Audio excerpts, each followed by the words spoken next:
Welcome to Timeless Wisdom with Dennis Prager. Hear thousands of hours of Dennis's lectures, courses, and classic radio programs. And to purchase Dennis Prager's Rational Bibles, go to DennisPrager.com. Well, I told you that the best part is meeting people.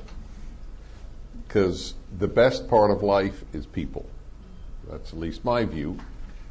Not everybody believes that. I think most people believe that. Some people, and I don't say this with any judgment, I say plenty of things with judgment, so it's not like I'm shying away from one, but without judgment, there are people who would be very happy to, let's say paint all day. Some artist would just want to paint all day, or some entomologist would study insects all day. But most people get their greatest joy from other people. That's why solitary confinement is torture. Even though you're given food and water, but not to relate to humans is torture. It drives people crazy. So anyway, that's just a reflection on the power of people in our lives. I've always been a people person. I enjoy people immensely. It's the biggest single joy I have in travel. I have a lot of different joys that I get from travel, but the biggest is meeting local people. I kid around with them as much as I do with Americans. And if there's language barrier, there's a language barrier. I mean, if there's no language whatsoever, there's not much communicating you can do. But if there's even a little, you can do a fair amount. Anyway, I want to say a few words, and then the last session I thought, given how much I spoke in 3 sessions, this is the 4th with you, I thought I'd just raise it to, again, questions and comments and my reactions. But I'd like to talk to you about my reactions to coming to Vietnam as the Vietnamese pronounce it. I did not know how I would react. It is an emotional destination. The last time I felt this emotional about visiting a place for very similar reasons was in 1969, when I was 21, and I went to Germany for the first time. And being a Jew visiting Germany, that would have been 24 years after Auschwitz was closed. 24 years after the Holocaust. And in Jewish homes, that's a very huge thing. And in my home, so too, even though all of my relatives were in America well before the rise of Hitler.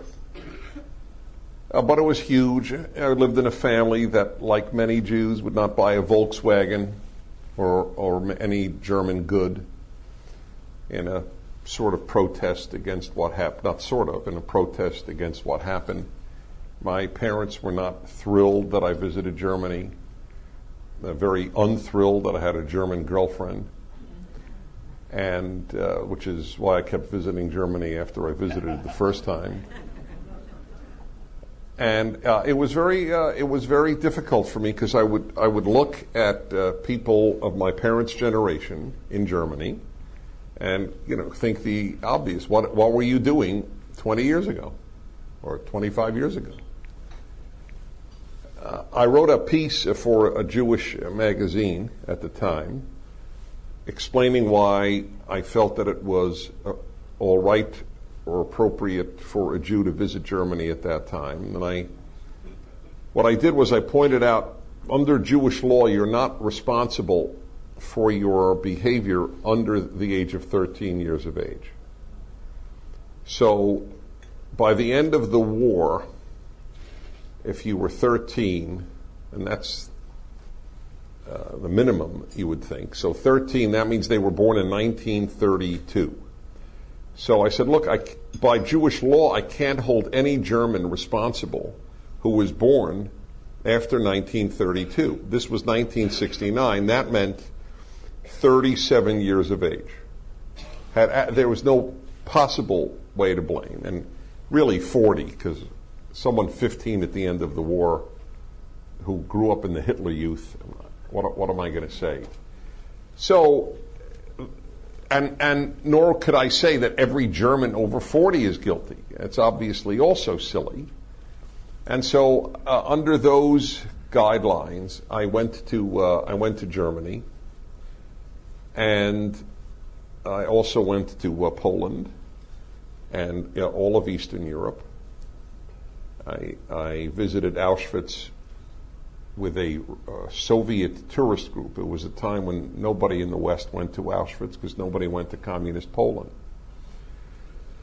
And I speak enough Russian to understand what the Soviets showed at Auschwitz, and it was vile, because the word Jew was never mentioned in the entire film that the Russians showed at Auschwitz.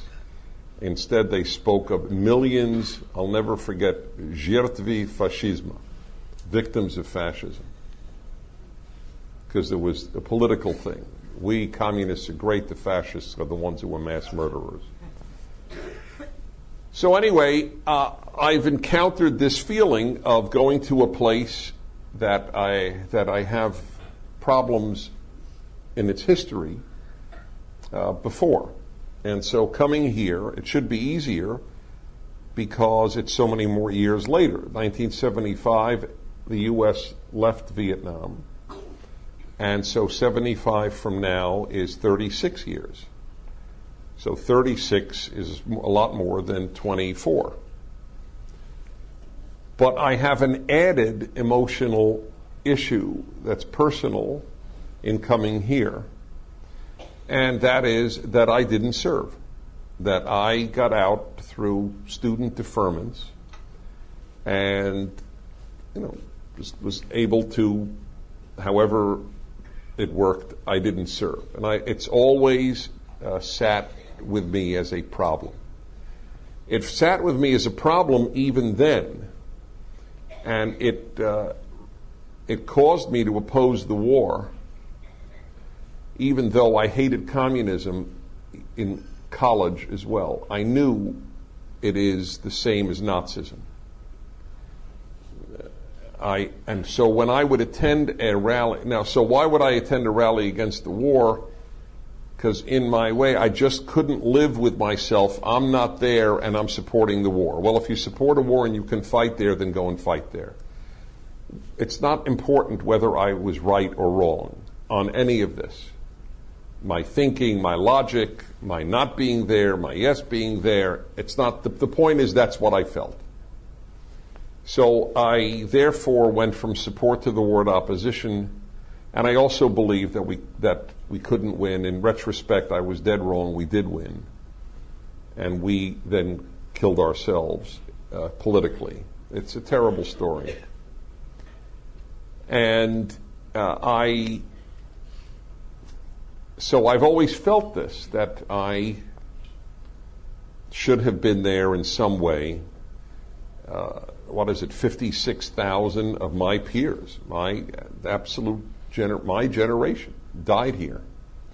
God knows how many others were maimed here, deafened, blinded, brain damaged, paralyzed, loss of limbs, whatever else. So I come here with a lot of emotion. I just wanted to add that when I attended those rallies, I was such an odd man out. I was always an odd man out in my generation. I like sleepwalked through the 60s and 70s. I didn't like drugs. I didn't like anything going on. I felt like I was marching alone. I was at Columbia, where it seemed everybody was on the left, and it was actually not a pleasant time. And I would go to the rallies, and they would chant "Ho Ho Ho Chi Minh," and it drove me crazy. What are you chanting "Ho Ho Ho Chi Minh"? The guy's a Stalinist. He's a megalomaniacal, dictator. He's a tyrant. He kills people who don't want to get collectivized. What are you chanting his name for? Do you know anything about him or communism? And of course they didn't. I remember in the early 70s being in, I can't fully locate this debate. I think it was Japan. And I think I was in Japan, and a peer of mine, a contemporary, we had a terrible, I didn't know him from Adam, but somehow we got into talking to Americans in Japan or wherever it was. And it might have been South Korea, because it was about North Korea, and I expressed how morally repulsed I was at the North Korean regime. And I'll never forget, he said, "Who the hell are you to judge North Korea?" And I said, "What do you mean, who the hell am I? I'm a human." It's a large concentration camp. I mean, everybody knew this then. Anyone who cared to know knew this. And he had the usual line, "Who are you to judge? Who are you to judge?" They're trying to make their own way. And it's just it's a large, I guess, coalition, if you will, it's a bad word, of feelings and reactions coming here for the reasons that I just told you. I'll give you my immediate reactions in a moment. There's a larger issue that is involved here too, and that is part of my reaction, big part of my reaction today. These people struck me as a very noble people, a dignity. They have a lot of dignity. I mean, I admit these are immediate reactions, but I have to tell you, I'm not a kid. I've been around, been a lot of places. So my immediate reactions come from some degree of knowledge. It's like a detective who's spent his life doing detective work who has a hunch. A lot of times their hunches are right. My hunch is, this immediate reaction is that this is a strong and dignified people. And all I did today was I welled up with anger at what communism caused in this country. Just as much, to be honest, the deaths, the vast numbers of deaths of Vietnamese as Americans, all because of the megalomaniacal, idiotic idea of communism. That's what did it. I don't know if the idea is more evil or more stupid. It's equally evil and stupid, communism. That the leading intellectuals of the Western world supported this, supported Ho, supported Mao, supported Stalin, is such an indictment of the West and it's what happened with the breakdown of Christianity. That's what it's about. And I could say it because I'm Jewish. See, if a Christian says it, well, of course a Christian's saying it because he's Christian. So that ends Christians being able to say a self-evident truth, that when Christianity broke down, stupidity ensued, moral stupidity ensued in the Western world. I am absolutely convinced that that is the issue. And I've written a book on anti-Semitism. I know the flaws of the church and Christian history better than almost anyone in this room. But nevertheless, and it was predicted by the greatest German poet who ever lived, who was a Jew, a secular Jew, Heinrich Heine, predicted 100 years after Hitler was elected in Germany, that the only thing stopping a massive stampede of evil from Germany is the cross. The guy was a prophet 100 years before Hitler. Only the cross is preventing the Germans from creating massive evil on earth. Barbarity will govern the world. He said it. I wish I had the quote in front of me. And only the cross is stopping it. The guy was not only not a Christian, he was an atheist and a Jew. And that's how, if you have a better explanation for how Western intellectuals in the comfort of Paris and London and New York could support the butchers of communism, I'd like to hear what it is. I'd like to know what it is. These are barbarians of Hitlerian scope. Mao, it's a question, is it 50 or between 50 and 75 million? Stalin, it's a question of between 25 and 40 million. We're going to Cambodia. 1/3 to 1/4 of the people killed by the Khmer Rouge. Well, you know what Khmer Rouge means? Most people don't know it. So they don't know. It means the red Cambodians. Communists. And what they did here, South Vietnam, yeah, well, you know, Diem, he was corrupt. Corrupt is awful, but corrupt compared to communism is a saint. And South Vietnam was worth trying to save, just as South Korea was worth trying to save. The analogy is perfect. We tried to save and did save the southern half of the Korean peninsula from falling under communist, totalitarian, butcher, mass murder, mass torture rule. And we tried to do the same thing in Vietnam.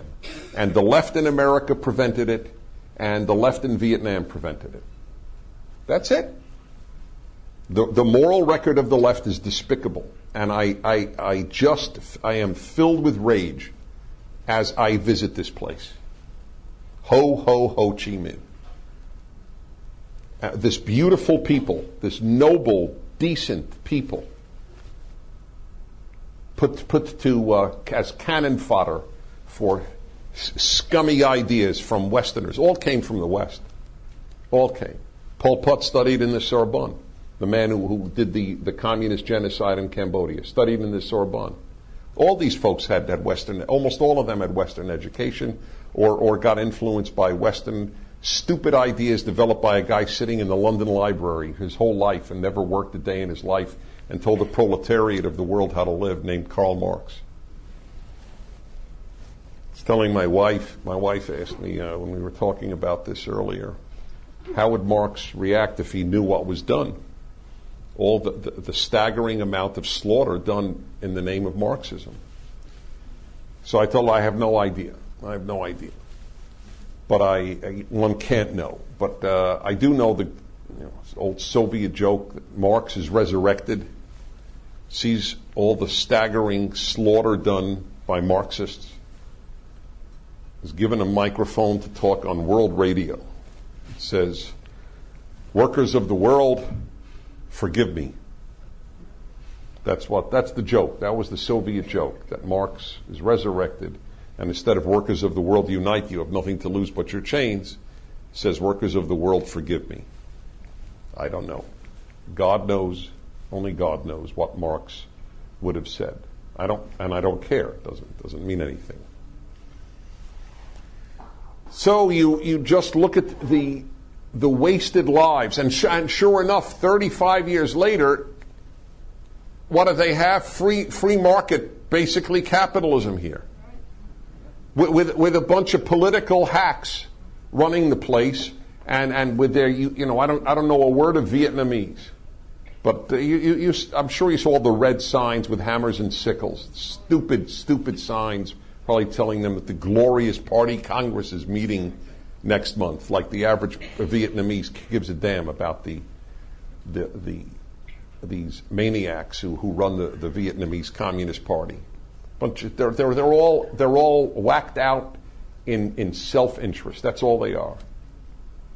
It's just glorifying their own power. They love power. They ache for it. Power is to them what sex is to Freud. It's what animates them. And it's just amazing, the wasted lives because of the stupid, evil idea of communism and the evil people in the West who supported it. I excuse nobody in the West. Nobody. Did they mean well? I can't tell you what induces nausea in me more than the words "they meant well." Who doesn't mean well? I'd like to know who doesn't mean well. You don't think Hitler meant well? Hitler was very sincere about his ideas of a resurrected Germany, and really believed, really till the day he committed suicide, that the Aryan race and the Jewish race are in the great battle for human history. He really believed it. Who doesn't mean well? I want to know who doesn't mean well. Do you know anybody who doesn't mean well? What does it even mean? It's a meaningless statement. Do you do well? A Westerner living in freedom who somehow thought that Vietnamese are unworthy of freedom. That's what it took to be a pro-communist. It's what it took to be a leftist. To think that Asians are subhuman and don't want the freedom that Westerners do.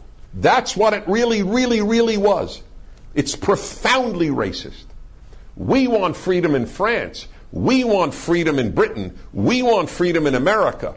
But Asians don't. They want to be collectivized. That's what well-educated scum crap believed.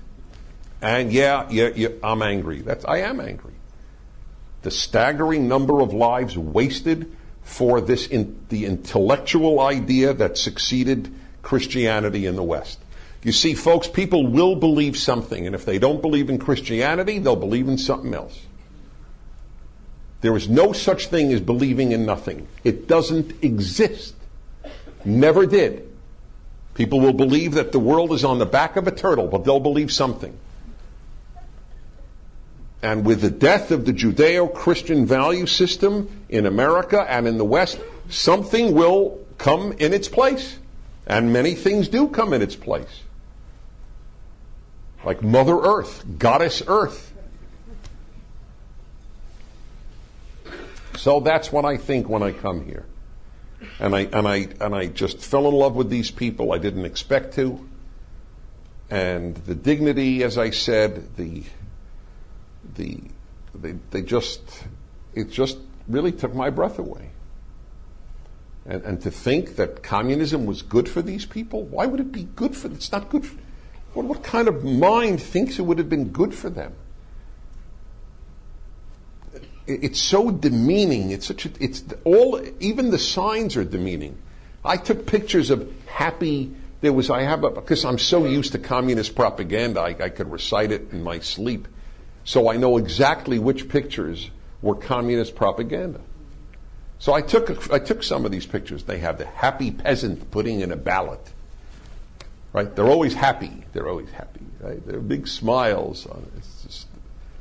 And when the Soviet Union, when I visited, the only color you ever saw, everything was gray. Everything except communist posters were red. So the only color you ever saw was communist color. The contempt for humanity the communists have in the name of humanity, that's really the ultimate. It's the upside down world that the left created. We love humanity. They hated people, but they loved humanity. I saw that at Columbia. That's when I first awakened to it. The students who would riot and then burn professors' notes all loved humanity. They treated people despicably, but they loved humanity. That's why everybody's favorite verse from the Bible is love your neighbor as yourself. Why doesn't it say love humanity as yourself? Love everyone as yourself. It's easy to love everyone. It's tough to love your neighbor. That's why that's my favorite book, not Das Kapital. When I wrote, was at Columbia University at the Russian Institute and studying communist affairs, 1970, 71, 72, I wrote a paper comparing Marxism and Judaism. My professor, may he rest in peace, Sidney Morgenbesser, was a man of the left, which is redundant when you speak of Columbia's professors, but okay. And it was amazing when I remember when I turned in the paper, he couldn't believe that somebody would do that. Compare Marxism and Judaism. I mean, somebody still believes in this stuff? And to his credit, he gave me a B. I was shocked. I expected a D minus. I mean, I knew he wasn't going to give me an F. It was too good. It really was good. I worked very hard on it. And there's a desire to say some new ideas are better. The left is intoxicated by new. The word new. Change, right? Change. Hope and change and change and hope and change. They love change. And they yell at us conservatives that we're afraid of change. I agree. I am afraid of change. I plead guilty. I think that the basic rules of life were set forth in the Ten Commandments and nothing better has superseded it. I admit it. I do. So I'd like to know, I want to know what change you have in mind. What change is going to be better to have law? I think that the founders of the United States had a great idea that the smaller the government, the bigger the citizen. The bigger the government, the smaller the citizen. So I don't want to change that. I admit, I don't want bigger government. People become smaller when there is bigger government. They take care of themselves less. They take care of their families less. They take care of their communities less. They riot in France over vacation time. That's how narcissistic big government makes you. What's in it for me? So all of this comes to my mind when I come to a place that resonates with all of you who are American in a very emotional way for very understandable reasons. I wish I could give this talk in Vietnamese. That's my dream. Okay? To say your lives and the lives of your parents and grandparents were wasted by a sick man called Ho Chi Minh, who thought that he could use you as fodder for a moronic idea from Berlin, London, New York, Paris. I would love to. I wish I could. We will, by the way. We will. That's why we started Prager University. We will have this talk in Vietnamese. Somebody's going to find it here. He's going to send it to somebody else. Because they need to know it. They need to know. Every American death and every Vietnamese death is the result of a horrible idea that Western intellectuals invented. Western secular intellectuals invented. And that's pretty important. Okay. Happy to take your comments, questions. Do we have a... okay.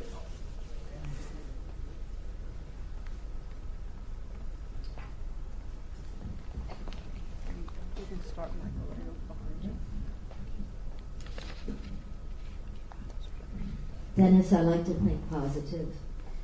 Today, when we visited, we saw myriads of... Maybe stand. Let everybody see you, okay? Thanks. We saw many, many young people. Maybe 70% of the people in Vietnam now are under 25 years old. And it's so refreshing to see these faces and these new beginnings again. It was refreshing to me to be in contact with the students that were in college and the desire to make money, you know. And I just enjoyed my day today. With that in mind, I enjoyed my day tremendously. I also think that this was my 99th country. Cambodia is number 100. And I wrote on that very subject, my latest column on going to that many countries. And I will tell you, I may have seen stores selling indigenous art that were as wonderful, but no more wonderful store than the one that I saw today and paid for as a result. And the people, as I say, I agree with you. I have two things to say. One, they still need to know the truth. The truth does set you free, and they don't know the truth. So that remains. Number two, I was infected by some left-wing ideas It's almost impossible not to be if you go to college, if you watch TV, if you read the papers, certainly growing up in my generation. One of them was the dismissal of people who want to make money, that there's something ignoble in wanting to make a profit. The very word profit has a dirty ring to it to the left. After all, we're told non-profit health care will always do better than profit health care. Why don't they apply that to cars or everything else? If non-profit health care will be better for America or any other country, then why will not-for-profit cars be better? Cars are a necessity, just like health care is a necessity. Why should anything be for profit? Why should food be for profit? That's disgusting. You mean bread makers try to make a profit? So I remember thinking, profit, I don't know, we got to rise above this. And then even a lot of religious people second. That's why I get very angry when people object to all the gift giving on Christmas. Every year on the radio, I go through the same thing. Why would America be a better society if people gave no gifts on Christmas? So I'll never forget my favorite dumb call. I don't get many dumb calls. I don't. But this was precious. A grandmother called up and she said, Dennis, I don't agree with you. I don't give my grandchildren any gifts on Christmas. I give them my poetry. I write them poems. And I said, Grandma, if my grandmother gave me poems and I was given the choice between trains and Grandma's poems, I'd have opted for trains. I don't want Grandma's poems. Maybe when I'm 50 and I could appreciate it, fine, so give both. This you'll appreciate at 50, and trains you'll appreciate now. Grandma will give you both. I think it's beautiful that people give gifts. It's infected the religious world. This idea, profit, making money, materialism. What is that even? This whole materialism thing is so fascinating to me. So anyway, I'm just reacting. Yes, I like that they're working for a living, trying to make a profit and selling paper umbrellas. That's exactly right. Or beautiful works of art. My wife and I bought a beautiful embroidered artwork. It's astonishing. It overwhelmed me with its beauty. And that does not happen much with art. It does happen much more with music. I was emotionally taken with this. That's how beautiful it is. Now, do I need it? Of course not. So why, if materialism is wanting material things that you don't need, that's the definition after all, why would I buy this? Why would anyone make it? But why would the world be better if people didn't make a beautiful work of art like that? Why is the world better if people only make what is necessary, a roof, shelter, and food? Would that be a better world? Isn't it nice that in Hong Kong people take pride in the tailoring that they can make for you? Isn't that nice? Why is that bad? What is wrong with that? Should a man really only own 2 suits? Now, there's a difference between 2 suits and Imelda Marcos's 7,800 pairs of shoes. We all acknowledge that. Okay? But there's a very large gap between the two. You shouldn't live just for the material, but it is a very good thing. People pursuing profit is a wonderful thing for society.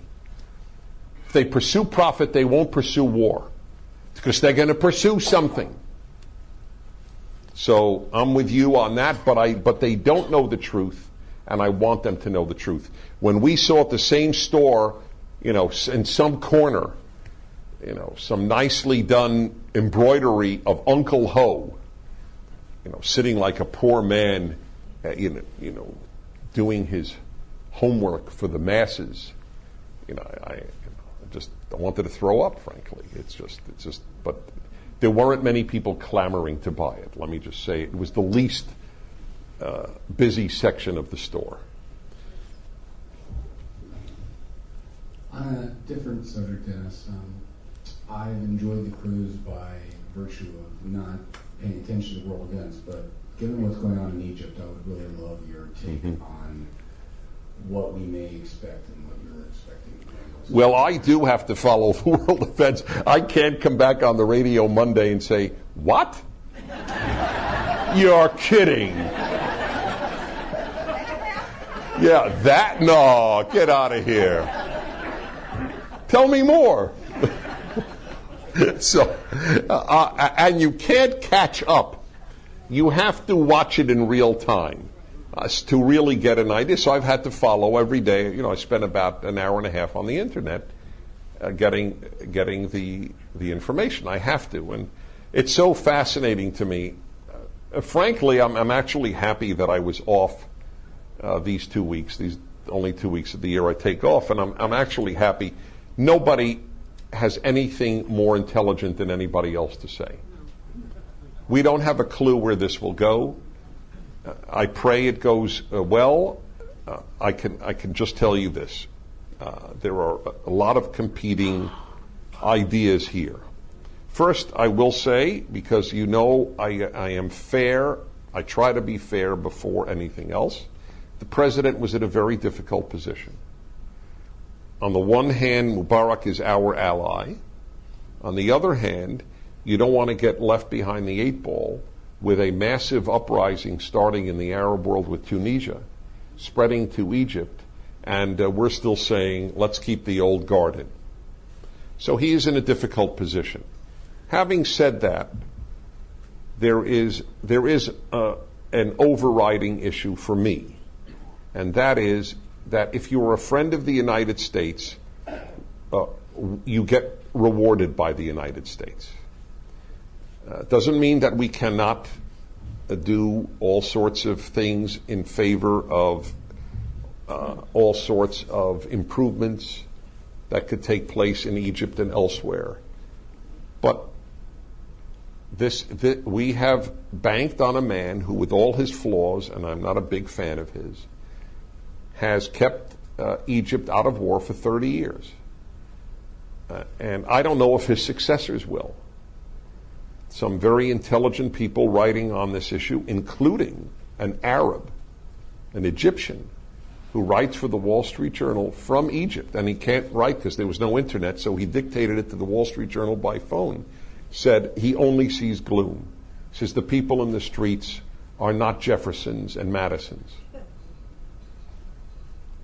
And I remember watching on television one of the reports and seeing a picture of Mubarak by the protesters engulfed by a big Jewish star, like he is a tool of Zionists, which means that the people who believe that would love to make war against that star and start a war to destroy Israel.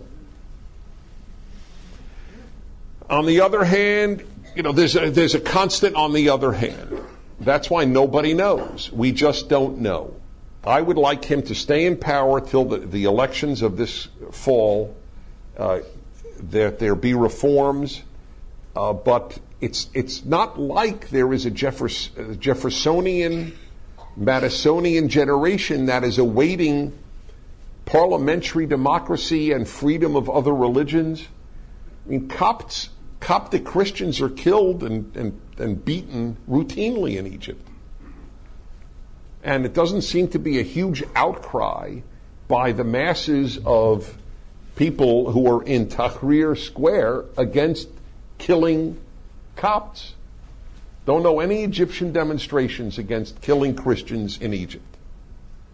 And they're 10% of the population, if I'm not mistaken.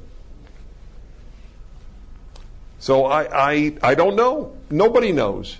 The truth is, nobody knows. It's so corrupt, Egypt. It is so corrupt. The most powerful force in Egypt is the army, which not only is powerful because it has all the arms, it's powerful because it has almost all the wealth. They own large businesses. They own large hotels. The military. I mean, to an American, it's unbelievable. The military? Imagine that. Welcome to the Air Force Marriott. We can't imagine such things. So I don't have any greater insight except that this notion that the people in the square are sincere doesn't do it for me. Some undoubtedly are. There are some Jeffersonians there. But the French Revolution went to the guillotine very, very quickly. After people got rid of, was it Louis XVI? So this guy is Louis XVI in Egypt.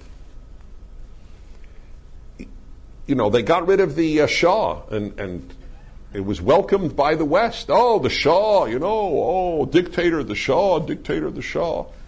The Shah is George Washington compared to Khomeini. The stuff that follows the breakdown of these guys isn't necessarily good. The Arab world does not have a good track record when it comes to freedom, democracy, tolerance, etc.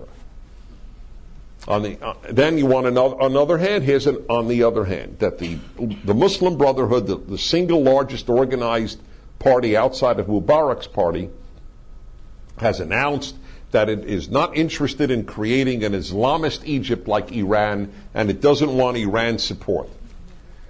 Is that true or is that tactical? I don't know. But it's hard for me to believe it's true, and I'll tell you why. Why have an Islamic party if you don't want an Islamic Egypt?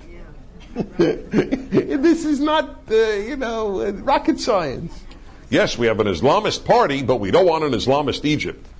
What exactly do you want? More halal meat? I mean, what do you want? So that's my take in a nutshell. Next, please. Yes, Dennis. Please stand. Please stand. Everybody Sure. can see you. I'm Great. Jim from Denver. I couldn't agree with you more. I just got done reading A Gang of One about a gentleman who grew up in the Cultural Revolution. And I was prepared to hate communism. And I'm coming here from Taiwan to everywhere we've been, Kushong, to here. It's almost as like, are these people, did they all change? Did communism change? Because to me, this is like the most capitalistic I've seen in a long time. I just was at Europe. They're totally uncapitalistic there. And I'm just, can these people change? Are they changing? Or is it just because we are tourists and we're getting off a boat for a few hours and they're fooling us? Because to me, I was just like you. I was looking optimistic, like, wow, these people are really capitalistic. And I'm hoping that maybe communism is changing. Or am I wrong? Okay, let me explain that. You want to come next? I do. Okay, you're on next, fine. First of all, you have to know this. The only people who ever believed in communism lived in non-communist countries. That's a generalization. There were really some people in Vietnam, some people in China, some people in the Soviet Union who believed in communism. They were a tiny sliver of the population. The only people who really believed in it never had to suffer its consequences. Jean-Paul Sartre, Noam Chomsky's types on the left in America, others who would tell us it's not bad at all. We visited the Soviet Union. I remember in the Soviet Union, 1969, 21 years old, sitting in a foreigner-only hotel, which might be a giveaway as to this being a totalitarian country, that no Soviet citizen could enter. And a couple from somewhere in America saying, I don't know, what is all this anti-communist talk? We went to the Bolshoi Ballet last night. It was beautiful. Like, what does that have to do with anything? Now, so, first of all, nobody believed in it. So it's not a matter of did these people change. They didn't believe in it to begin with. They were forced to fight for a regime. And they never told to fight for communism. Just like Stalin. Stalin never told Soviet soldiers fight for communism. Fight for Mother Russia. Nobody dies for communism. It's a piece of crap. Everyone knows it's a fraud. No one dies for communism. People kill for communism, but nobody dies for communism. They all died for their country. So Ho said, just like we fought the French, now we're fighting the Americans. He nationalized the battle to keep the Communist Party in control of North and South Vietnam. But nobody believed in it. If he would have said, doesn't matter who, we're here to fight for the party, nobody would have picked up an arm, unless they were forced to, and a lot were forced to. So they didn't change. Number two, this is the natural human inclination. Natural human inclination is to buy and sell. That's what people have always done. I visited, there's the first world, the second world, the third world. I spent 2 weeks in the fourth world, New Guinea. 2 bloody weeks. Because there was no flight out when I needed one. I was almost about to wear what I call the bushy tushy, the bush skirts that the guys wore. And anyway, I'll never forget. How do you know who the richest guy in the village is? This was the most important thing. The richest guy had the most women, had the most, by the number of pig tusks he wore around his thing. So his pig tusks were this woman's large ring, right? It would be, or this guy's great suit, or this guy's great car. He had pig tusks.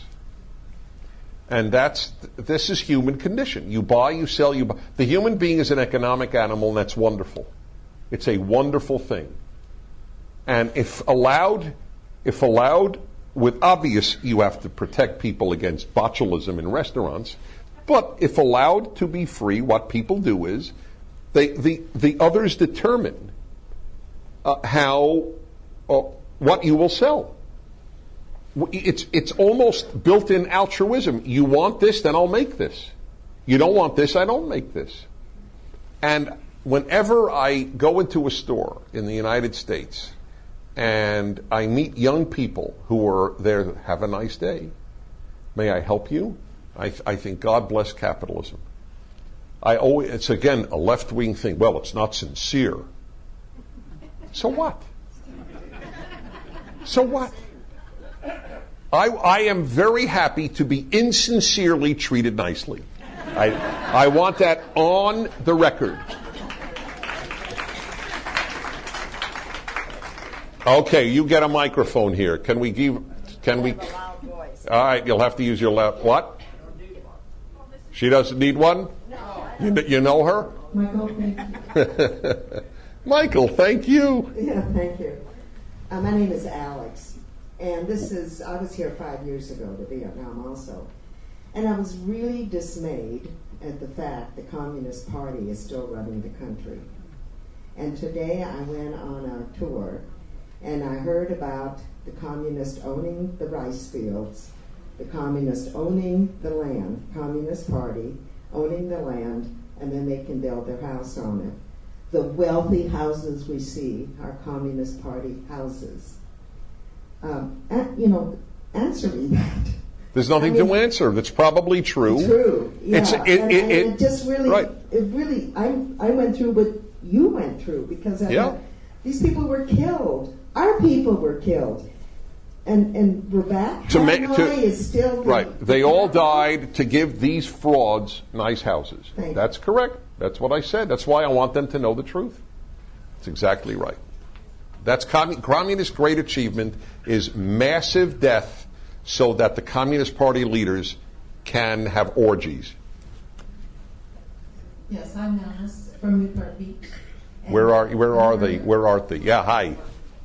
And I wanted to ask you about what you said earlier. You said that we won the Vietnam War, and then the left destroyed that. Can you please? Yes, in a nutshell, and those who know the exact years here will help me out. I believe it was 1972 that the United States had so prevailed militarily that there were peace accords signed by the North and the South. And you can get this in a nutshell in Bruce Hershensen's video, which is it out yet, Alan? Okay. Bruce Hershensen wrote a book, what is it, American Amnesia? On this. And it's a very easy read and a very quick read. The communists came to the peace accords not because they wanted peace. They came to the peace accords because they lost. And it was agreed that South Vietnam will maintain its own non-communist government and that they will let it be. However, the North and the Viet Cong continued to attack in the South. The United States did not, because of the Democratic Party opposition to the war to begin with, would not maintain support for the South Vietnamese regime. And by 1975, just 3 years later, the last helicopter taking out our supporters left from Saigon. The left will say, I don't know how the left answers what I just said. What they'll say is, we would have had to bomb Hanoi, we would have had to obliterate Haiphong, we would have had to kill millions more to prevail, and we still wouldn't have done it. They were going to fight to the last person. That's their argument. That was the argument that they gave. It was unwinnable, but we did win it. And then we were not allowed to support the South Vietnamese. And let me tell you another very interesting story. Many, many years ago, I was contracted to write a book, which I didn't write. I did the research, but I didn't write the book. And it was, I wanted to write the moral record of communism. Because it drove me nuts that everybody knew how evil Nazism was, but communism doesn't have the same name. People will wear Che Guevara t-shirts. Nobody wears a Heinrich Himmler t-shirt or an Adolf Eichmann t-shirt. Or there's a Mao Cafe in L.A. There's no Hitler Cafe in L.A. They would be boycotted. People would march like crazy. By the way, it's all because of left-wing racism. That's the irony. Asians don't matter. The death of Asians, like the death of Africans, doesn't matter. Death of Palestinians matter to the left. The death of blacks matter to the left if killed by a white. But otherwise, it is just a non-issue. The massive deaths of Asians got a big yawn. It didn't even bother them with Vietnam. The day the draft ended, the demonstrations ended. It was all about, I don't want to serve in Vietnam. Had there been a volunteer army years before that, it'd be very interesting to know what would have been the history of this war. But the reason I mention this book is I interviewed refugees from North Korea and refugees from Vietnam. I interviewed Vietnamese boat people in Asia. I came to Asia, I came to Taiwan, I came to South Korea, and visited with refugees from communist Asian countries. And I will never forget looking at a Vietnamese with an interpreter, obviously, with a translator. An interpreter, I think it is. Translation, I think, is written. Interpreting is spoken. So there was a Vietnamese interpreter there, and I looked at this person, a boat person. Remember the boat people? Risking their lives, many of them eaten by sharks, never got to freedom, leaving Vietnam when it was liberated, my favorite perverted word of the left-wing vocabulary, that Saigon was liberated when communism took over. And I looked at this person and I said, so you were pretty surprised, weren't you? You welcomed the Viet Cong and the North Vietnamese, didn't you? Oh, yes, I really did. I believed that they were liberating us. And now you're a boat person. That's right. So I said, I'm just curious, would you now say that, is it fair to say that this American living on the other side of the world understood your communist Vietnamese better than you, a Vietnamese, did? He said, that's right. And I'll never forget that. That's correct. I understood Ho Chi Minh and the Viet Cong better than a South Vietnamese, thinking that it wouldn't be so terrible when they took over. Because I'll tell you why. I don't know anything about the Vietnamese. You don't have to. Communism is communism is communism is communism. And I remember when I used to say this, and my professors at Columbia would say, oh, come on, Dennis. Dennis, please. Communism is not monolithic. Peking, that's what Beijing was called then, Peking and Moscow hate each other. I said, yeah, that's true. So what? They're both mass murderers. Different mafiosi hate each other. Mafia groups hate each other. But the mafia is the mafia is the mafia. Communism is the mafia. Next. Hi, Dennis. I'm Isabel Cespedes from Calabasas. And we had a wonderful tour guide, young guy, and he was trying to be so nice. He was sang for us and everything. But I felt bad and sorry for him because I know what that is like coming from Cuba. He has a university degree, but he can't get into the party because his father worked for the United States government or the army, like he said. He wants to be ahead. He wants to make more money. But he can't because it has to be a family thing, and so he's like tight. He can't do anything. And he also told us, which I think he felt very strongly about, several times that the parents have to pay for the children school, even in kindergarten. And if the parents don't have money, the kids can go to school, not only in kindergarten, but in elementary, in secondary, and in the university. He said he was lucky because his father worked for the Americans and he was able to save money to pay for his school. And we asked him about health care. He says, you have to pay. Government doesn't pay for you. If you don't have money, you go to the hospital. And he kept saying, yes or no. Money, no money. So what is that wonderful thing that people in the United States and the other places think about communism? It's the same thing. They're just being brainwashed, like they've been brainwashed about Cuban health, where people die because there's no medication or no doctors. That's all they have. And doctors that went to school for 5 years, and they send them over there to the countryside or to other cities to practice. So they kill a lot of people. And here comes, what's his name, Moore, coming up with a wonderful documentary that, pricing Cuba for the health well, care. Listen, And people are ignorant. They are ignorant, and there is a brainwash. There really is. And I'll give you an example of it and how pervasive it is. The United Nations ranks the United States, the United Nations World Health Organization ranks the United States and Cuba as tied in health care.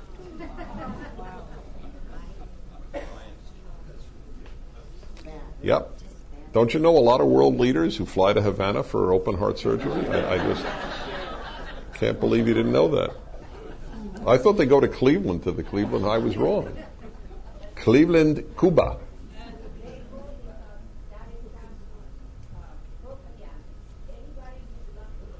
Yes. Yes, the communists get fine health care. That's the 2% of the population, or whatever it is, 5%. Yep, it's very sad. It's very sad. Was there another one? Did you, or, oh, please, yes. Hi, Dennis. It's Melinda from Los Angeles. I Hi. have 2 quick questions for you. I don't know how quick we'll do them. One was that you were going to kind of go over your how you got started, and after college, what steps when you developed your career. I mean, how it, a little timeline, some important events that happened after school, college, and the other question I had was your perception of the demise of the white race on planet Earth. I don't have a perception on the demise of the white race because I never think in terms of race. I care in terms of values. And if everybody is mulatto and has Judeo-Christian values, I'm a happy camper. I don't care whether they're whites. I care whether they're good people. I have adopted my views from Viktor Frankl, who was asked about after the Holocaust, what do you think of the German race? He said there are only two races, the decent and the indecent. So if the decent race prevails and it's mixed racially, I'm fine with it. If you know more beautiful physical specimens than Vietnamese, as you saw today, I'd like to know who they are. So race is of no interest to me. So I'm totally honest with you. Values are everything. That's why I don't care about blood. That's why I tell people, would you rather have a child who shared your values but who was adopted, or a child of yours who was your blood but didn't share your values? 99% of people, and the other 1% are not healthy, would say that they prefer the one who shares their values. As regards, the first one is very simple, because I know you had heard me say that I began lecturing at 21, which is very bizarre. I have a bizarre life, I admit it. At 21, I began lecturing because I had just gone to the Soviet Union for nearly 4 weeks. And because of my knowledge of Russian and Hebrew, I was sent by Israel because Israel was sending Jews into the Soviet Union to help Jews get religious items because they were forbidden in the Soviet Union, and because many wanted to leave, and that's how they got their names out, by people who went and met them and brought their names out. So I started life very actively and began lecturing on Soviet Jewry. That's where I began lecturing at 21. By 25, at 24, I called up some places that had me speak and said I'd like to speak on other subjects. They pretty much all thought I was an idiot savant, that I only knew Soviet Jewry. And I said, no, let me speak about something else. So I'll never forget, because all of the money that I got for lecturing then went to the student struggle for Soviet Jewry. All I got was taxi fare or a plane fare. So the first time I asked for a speech fee, my dear friend Joseph Telushkin was in my apartment, and I was sweating bullets. I can't ask for me. It's just my own way I'm made up. I can fight for everybody else, but I'm not good for fighting for me. So I was sweating there, and I was going to say $25. And Joseph kept yelling at me, 35, 35, 35. So with great hesitation, I said, $35. Totally prepared for them to say, what, are you kidding? But of course, if they would have meant it in the other direction. That cheap? Who speaks for $35? So they said, oh, that's fine. And that was my first speech, $35. And then I, went on from there, and then I wrote my first book. Now I charge more than $35, I must say. Yes, please. Yeah. Marty from Newport Beach. This is a question I've been puzzling about, and some of my conservative Jewish friends and I wonder, and perhaps you can help us to understand, why are so many Jews liberals? I have spent my life, really, literally my whole life, working that through. I have a great talk on it, listed at DennisPrager.com. And it is a very long, and it's a very complex issue. Very complex, in a nutshell. Number one, the more Judaism animates a Jew's life, the less likely that Jew is to be on the left. What has happened is, for most Jews, liberalism and leftist ideologies have supplanted Judaism as Jews' religion. I often say to Jewish and non-Jewish groups, Jews are the most religious people in the world. Problem is, Judaism isn't their religion. For some, obviously it is, but for many it isn't.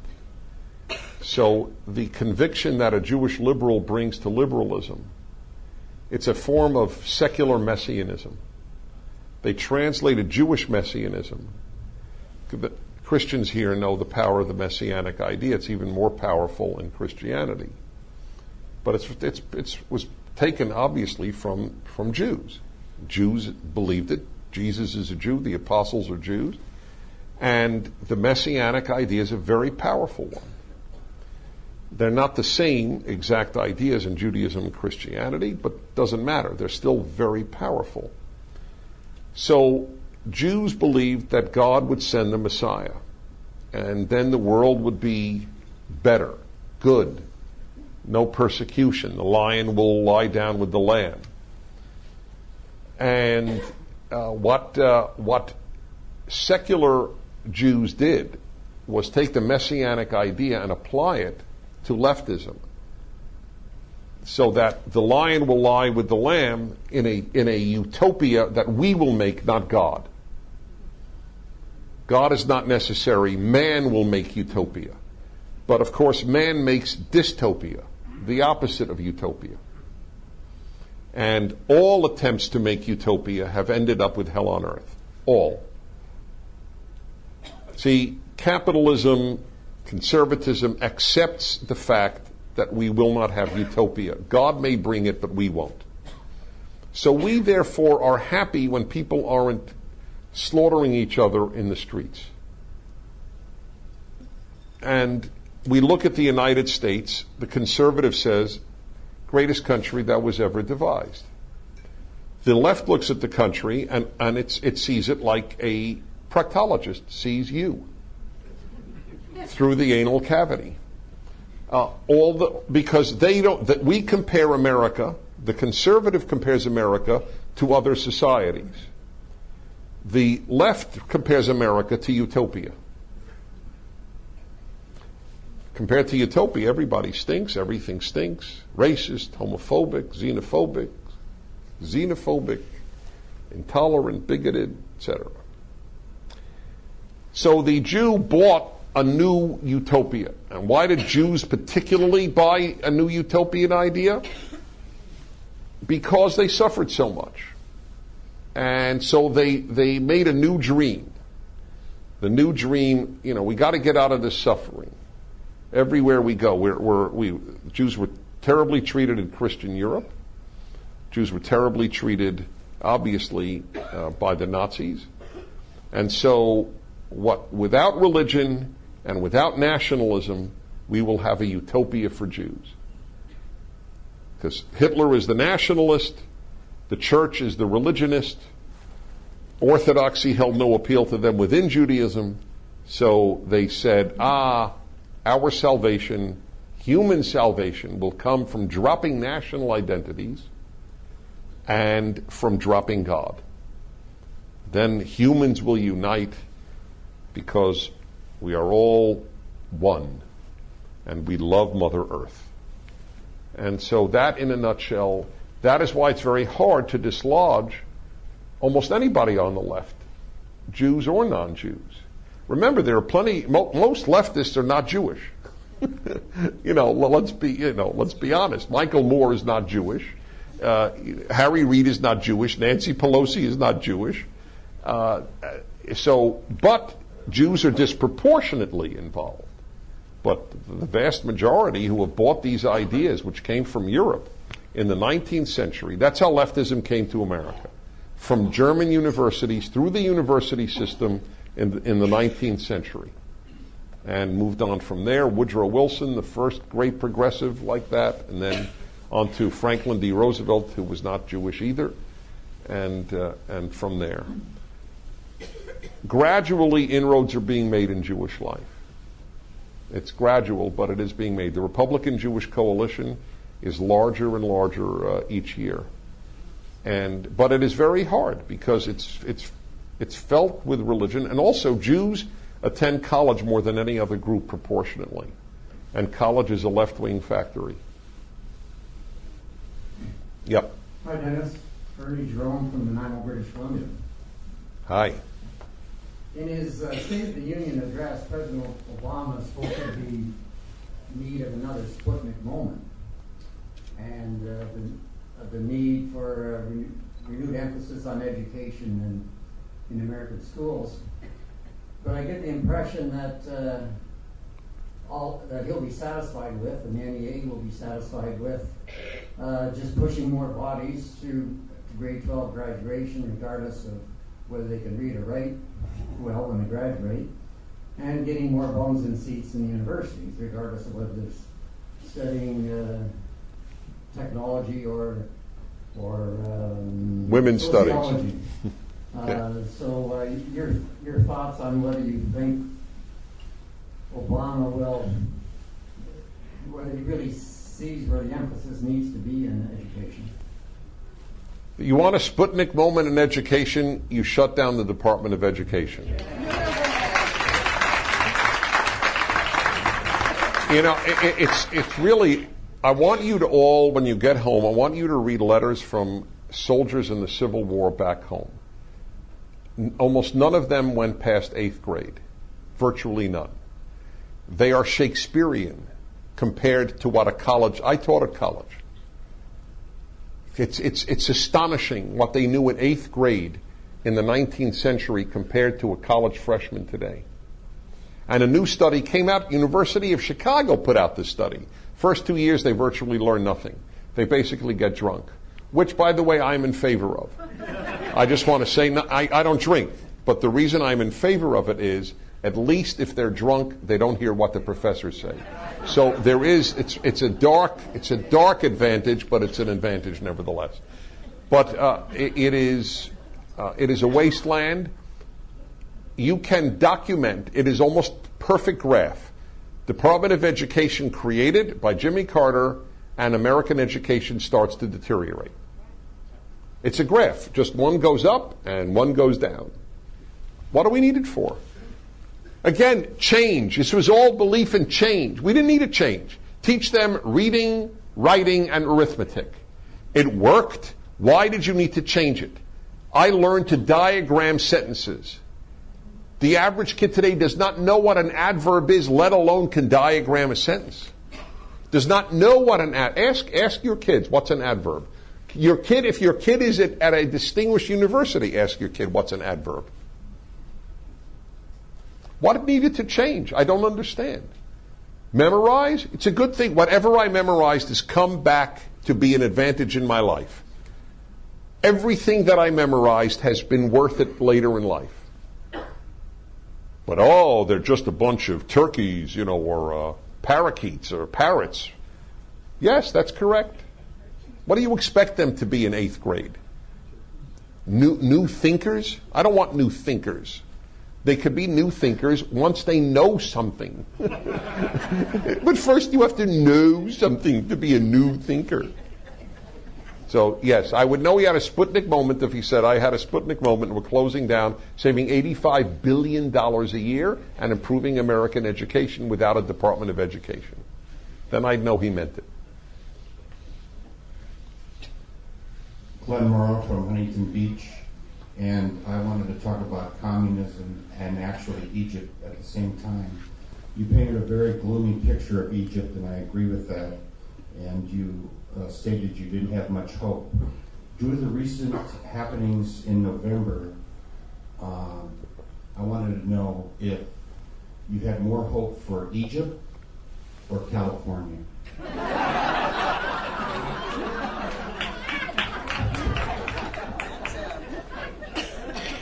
That's a toss-up. But I have more respect for Egypt. As I wrote in a column, and then we should, good, you're here, good. I made up a riddle. I don't often do this, but I made up a riddle. What is the difference between the passengers on the Titanic and the voters in California? The answer: the passengers on the Titanic did not vote to hit the iceberg.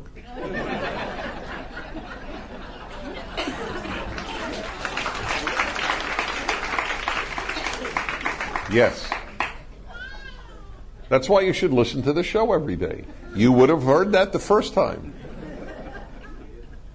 I'm Chester from Albuquerque, New Mexico. I was watching Al Gore on television since we got on the ship. Really? And there was a program on him. And and he made a statement that there was no credible scientist in America who did not support global warming. And I've heard some credible ones who didn't go along with him, but I'd like your comment about that. Well, what he basically has said is, if you don't agree with my thesis, by definition, you're not credible. This is somewhat, it's almost totalitarian. But it's typical of the left. If you don't agree with me, you're not wrong. You're scum.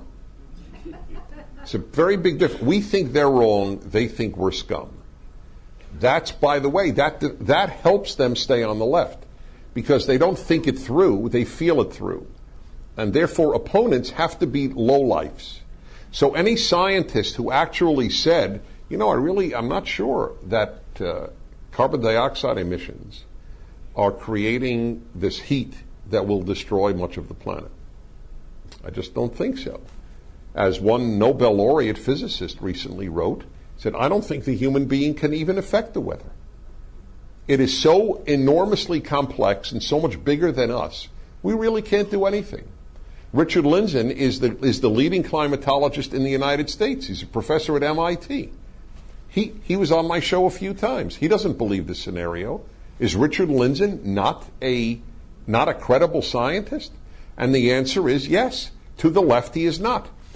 Not only is he not credible, but if a scientist does differ with Al Gore's thesis, then he's probably getting money from big corporations, but energy corporations who want to keep us using biofuels.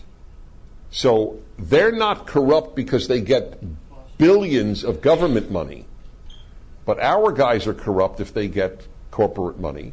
And by the way, Lindzen doesn't get corporate money, but it doesn't matter. He's not credible. And that's how they perpetuate their ideas. This is what is told in school. Your grandchildren or children in elementary school probably saw Al Gore's Inconvenient Truth. Oh, yeah. But they never saw an opposite view. Never. Never. The brainwash begins very early. Yes? Dennis George Van Square from Newport Beach also. I know you talk about the cruise when you get back on the radio, and I wondered if you were going to speak with the intensity about Vietnam that you did here today.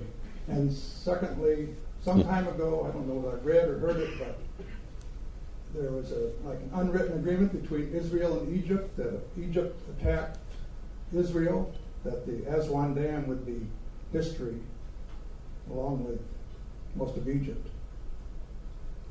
Okay, I never heard the second part, and I doubt it, frankly.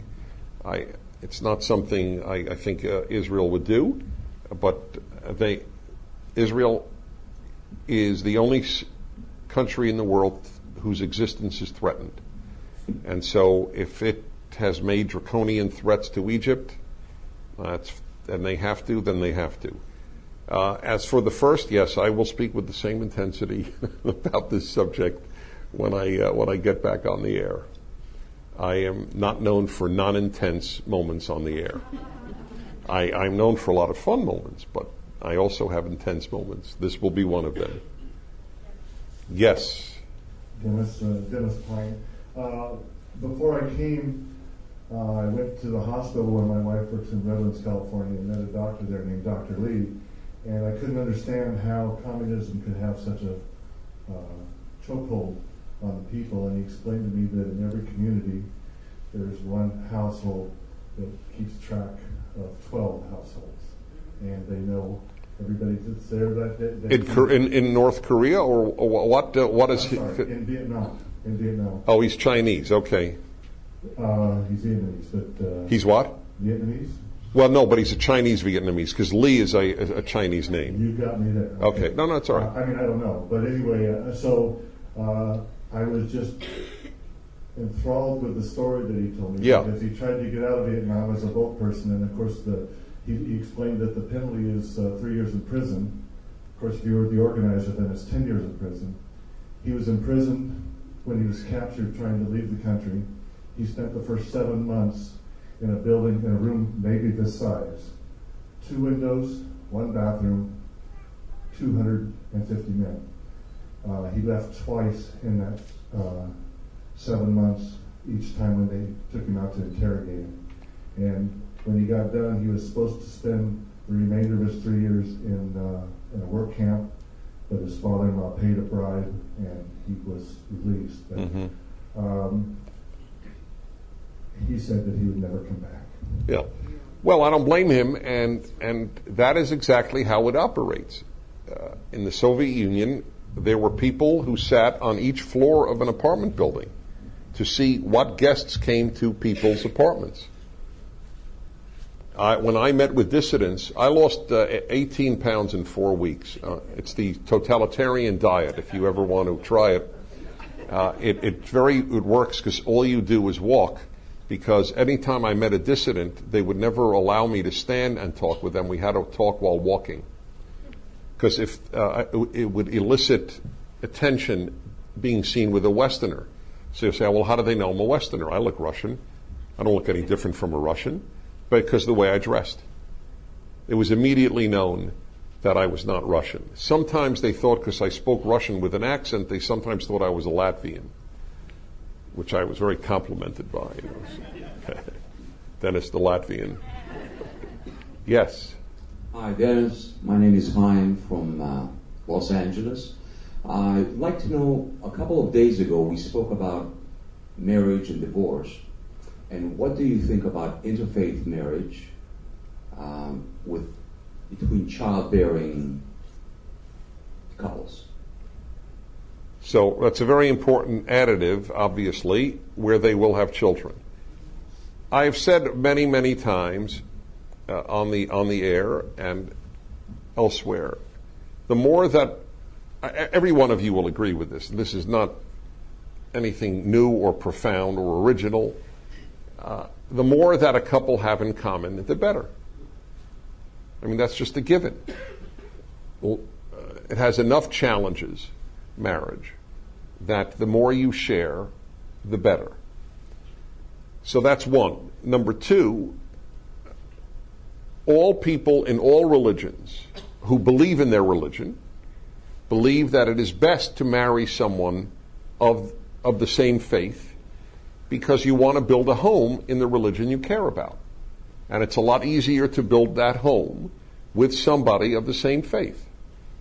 Having said that, in a free society, people fall in love very deeply with wonderful people of other religions, and much of the time, neither is very, very strongly committed to a given religion. They feel it, or they may feel it culturally, or they may feel it emotionally, but it's not the most animating thing in their lives in general.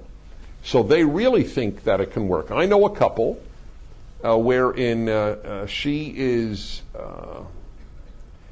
Sue, what is, I could say the first name, what is Davy's wife's religion? Catholic?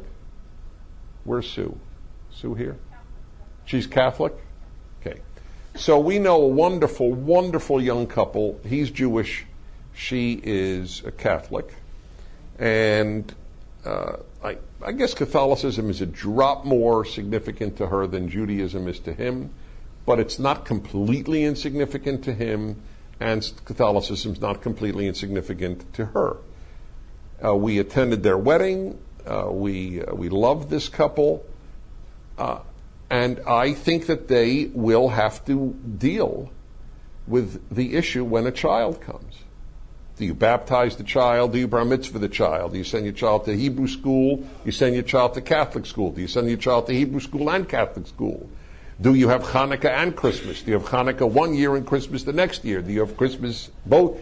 I mean, there are very, very many difficult issues that have to be worked out. I have raised this on the air. I've asked people raised in homes that were interfaith marriages, and to my surprise, a lot of them said, well, mom was Jewish or dad was Jewish and mom was Christian. Usually it's that way.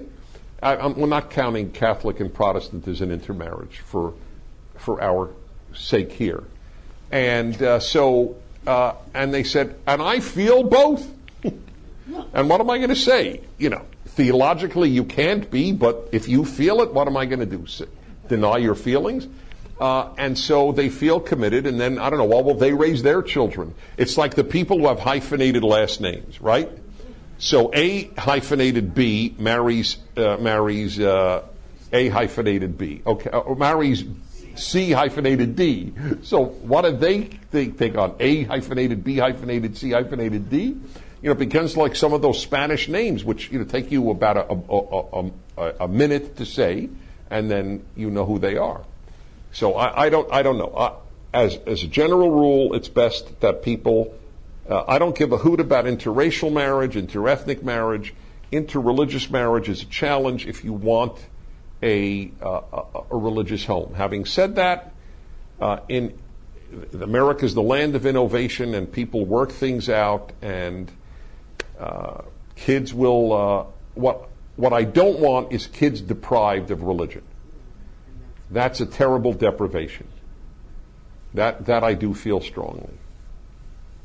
Kids, I don't think adults should be deprived of religion.